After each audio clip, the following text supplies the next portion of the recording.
Hello நண்பா, இன்றைக்கி நம்ம சேனலில் என்ன வீடியோ பார்க்க போகிறோம் அப்படின்னு பார்த்தீங்கன்னா, EMMC ஐஸில் எப்படி டேட்டா ரெக்கவர் பண்ணுறது அப்படின்னு தான் பார்க்க போகிறோம். வாங்க நம்ம இப்போ வீடியோக்குள்ளே போகலாம். நம்மளோட JTAG பாக்ஸில் எப்படி ஒரு ISP பின்னோட் ஜம்பரிங் பண்ணி நம்ம டேட்டா ரெக்கவர் பண்ணுறது அப்படின்ட்டு பார்க்க போகிறோம். ஸோ அதுக்கு நான் என்ன பண்ணுறேன், சாக்கெட்டுக்கு பதிலாக ISP பின்னோட் அப்படின்ற செலக்ட் பண்ணிக்கிறேன். என்னோடய பாக்ஸில் ஆல்ரெடி நான் என்ன பண்ணிட்டேன் அப்படின்னா, நான் ISP பின்னோட் ஜம்பர் பண்ணி நான் என்ன பண்ணியிருக்கேன் அப்படின்னா இன்டர்ஃபேஸ் பண்ணியிருக்கேன். ஸோ அதேமாதிரி ISP பின்னோட்டு தெரிஞ்சுக்கணும்னா நம்ம சேனல்லேயே வீடியோஸ் இருக்குது, அதை போய் தனி வீடியோவை பார்த்து தெரிஞ்சுக்கோங்க. ஸோ நான் செக் EMMC கொடுத்து நான் என்ன பண்ணுறேன், கிளிக் பண்ணுறேன். ஸோ இதோட வெர்ஷன், அதோட பார்ட்டிஷன் ஃபைல் எல்லாமே எனக்கு காட்டுது.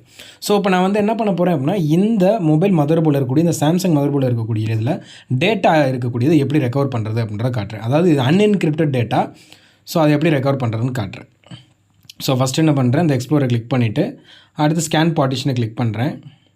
ஸோ அதை ஃப்ரம் டிவைஸ் கொடுத்துட்டோம் அப்படின்னா எனக்கு பட் கம்ப்ளீட்டாக பார்த்தீங்க அப்படின்னா ஒரு மொபைல் ஃபோனில் இருக்கக்கூடிய அந்த டிவைஸ், அதாவது நம்மளோட அந்த இன்டர்னல் ஸ்டோரேஜில் இருக்கக்கூடிய ஸ்பேஸ் எல்லாமே நம்மளுக்கு காட்டும். ஒரு சிஸ்டமில் எப்படி வியூ பண்ணுறோமோ அதே மாதிரி இருக்கும். அதாவது ஒரு மொபைல் ஃபோன் டெட் ஆகிடுச்சு அப்படின்னா கம்ப்ளீட்டாக டேட்டா ரெக்கவர் பண்ணுறதுக்கு அந்த மெத்தட் வந்து ஃபாலோ பண்ணலாம். அதுவே அது அன்என்கிரிப்டடாக இருந்தால் தான் பண்ண முடியும். சரிங்களா? ஸோ அந்த அன்என்கிரிப்ட்னா என்ன, என்கிரிப்ட்னா அடுத்து நம்ம பார்க்கலாம். ஸோ மீடியா ஃபைல்ஸை கிளிக் பண்ணிவிட்டு அதுக்குள்ளே வரேன். ஸோ இதில் வந்துட்டு பார்த்தீங்கன்னா DCM கிளிக் பண்ணுறேன்.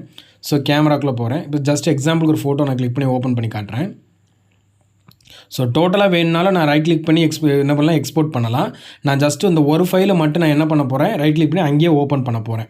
ஏன்னா டோட்டல் ஃபைல் கொடுத்தோம்னா நம்மளுக்கு டைம் ஆகும். ஸோ நான் என்ன பண்ணுறேன், எக்ஸ்போர்ட் கொடுத்தா எங்கே சேவ் பண்ணலான்னு கேட்கும். நான் அதை வந்து எக்ஸ்போர்ட் கொடுக்காம இங்கேயே வியூ பண்ண போகிறேன், ஓப்பன் ஃபைல் கொடுத்து. ஸோ கொடுத்தோம் அப்படின்னா அந்த ஃபைல் எனக்கு ஓப்பன் ஆகுதுங்களா. ஒரு டெட்டான மொபைலில் கூட நம்மளால் டேட்டாவை ரெக்கவர் பண்ண முடியும். ஸோ அதுக்கு வந்து பார்த்திங்கன்னா மொபைல் ஆனில் இருக்குன்னு அவசியமே கிடையாது. சரியா? ஒரு ஃபோனை வந்து நம்ம வந்து என்ன பண்ணுறோம், ISP பின்னோட் மூலமாக எடுக்கிறோம். எனக்கு இது வந்து இப்போ எனக்கு ஃபுல்லாகவே அந்த ஃபோல்டர் எனக்கு வேணும் அப்படின்னா நான் எக்ஸ்போர்ட் கொடுத்து என்ன பண்ணலாம், டேரெக்டாக சேவ் பண்ணிட்டா அந்த ஃபோல்டரை இது பண்ணிக்கலாம். ஒருவேளை எனக்கு இப்போ கான்டாக்ட்ஸை ரெக்கவர் பண்ணணும் அப்படின்னா அதுலேயே உங்களுக்கு எக்ஸ்ட்ராக்ட் கான்டாக்ட்ஸ்னு ஒரு ஆப்ஷன் இருக்கும். அதை எஸ் அப்படின்னு கொடுத்துட்டு எஸ் கொடுத்தோம் அப்படின்னா எனக்கு ஸ்டோரேஜ் லொக்கேஷன் கேட்கும். ஸோ அந்த லொக்கேஷனை செலக்ட் பண்ணிவிட்டு நான் ஓகேன்னு கொடுத்துட்டா எனக்கு அந்த மொபைலில் இருக்கக்கூடிய கான்டாக்ட்ஸ் எல்லாமே, அதாவது EMMC ஐஸில் இருக்கக்கூடிய கான்டாக்ட்ஸை நம்மளால் ரெக்கவர் பண்ண முடியும். சேம் மெத்தட் தான் நம்ம ஐசி எடுத்து வச்சு பண்ணுறதுக்கும் ISP மூலமாகவும் பண்ணுறதுக்கும். சரிங்களா? இதுக்கு வேறு மெத்தட், அதுக்கு வேறு மெத்தட் இல்லை. ஜஸ்ட்டு ஆப்ஷனில் இன்டர்ஃபேஸ் ஆப்ஷனில் மட்டும் சாக்கெட்டா அல்லது ISP பின்னோட்டா அப்படின்ற செலக்ட் பண்ணணும். ஸோ இப்போ நான் ஸ்டோரேஜ் கொடுத்துட்டேன். எனக்கு ரீட் ஆகுது, அந்த கான்டாக்ட்ஸ் வந்து ரீட் ஆகுது.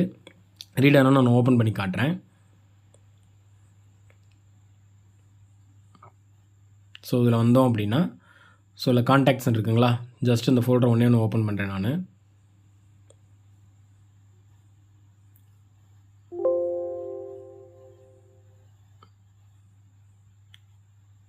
ஸோ இதில் எனக்கு கான்டாக்ட்ஸ் எல்லாமே சேவ் ஆகிருந்த ஃபுல்லாக இருக்கும். அதாவது மொபைல் ஃபோன் டெட் ஆனதுலேருந்து கூட EMMC செக்ஷன் நல்லா இருந்துச்சு அப்படின்னா நம்மளால் ரெக்கவர் பண்ண முடியும்.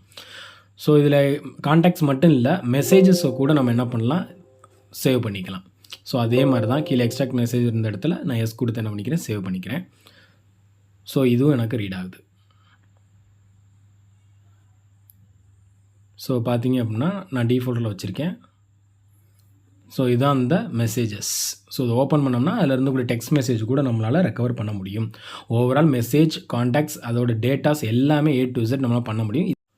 ஸோ அன்என்கிரிப்டட் டேட்டாவாக இருந்துச்சுன்னா ரெக்கவர் பண்ணிடலாம். என்கிரிப்டடாக இருந்துச்சு அப்படின்னா சேம் மாடல் மதர்போர்டு கிடச்சிச்சின்னா அந்த மதர்போர்டில் இந்த EMMC ஐஸை ரீப்ளேஸ் பண்ணி நம்மளால் டேட்டா ஃபோனை ஆன் பண்ணி நம்மளால் டேட்டா எடுக்க முடியும். அப்படி இல்லை அப்படின்னா சம் சாஃப்ட்வேர்ஸ், டிஜிட்டல் சாஃப்ட்வேர்ஸ் இருக்குது. ஸோ அது மூலமாக என்கிரிப்ட் டேட்டாவை நம்ம டீக்ரிப்ட் பண்ணி டேட்டாவை ரெக்கவர் பண்ண முடியும். ஸோ இதுதான் வந்து பார்த்திங்கன்னா JTAGல ரெக்கவர் பண்ணுறதுக்கான மெத்தட். U5 பாக்ஸ்லையும் ரெக்கவர் பண்ணலாம். ஸோ நம்ம JTAG பாக்ஸ் மூலம் கிளாஸ் 1 கிளாஸ் 2 போயிட்டு இருக்கிறதுனால அதில் டெம் ஃபைல் ரீட் பண்ணுறது, OS ஃபைல் ரீட் பண்ணுறது, இந்த மாதிரி விஷயங்களை வந்து பார்த்துட்டு இருந்தோம். ஸோ இப்போ டேட்டா ரெக்கவர் பண்ணுறத பற்றியும் இந்த வீடியோவில் வந்து நம்ம பார்த்துருப்போம். சரிங்களா? ஸோ இந்த வீடியோ உங்களுக்கு பிடிச்சிருந்துச்சுன்னா லைக் பண்ணுங்கள், சப்ஸ்கிரைப் பண்ணுங்கள், அப்படியே மறக்காமல் பெல் பண்ணி சேர்த்து ப்ரெஸ் பண்ணுங்கள். தேங்க்யூ ஃபார் வாட்சிங்.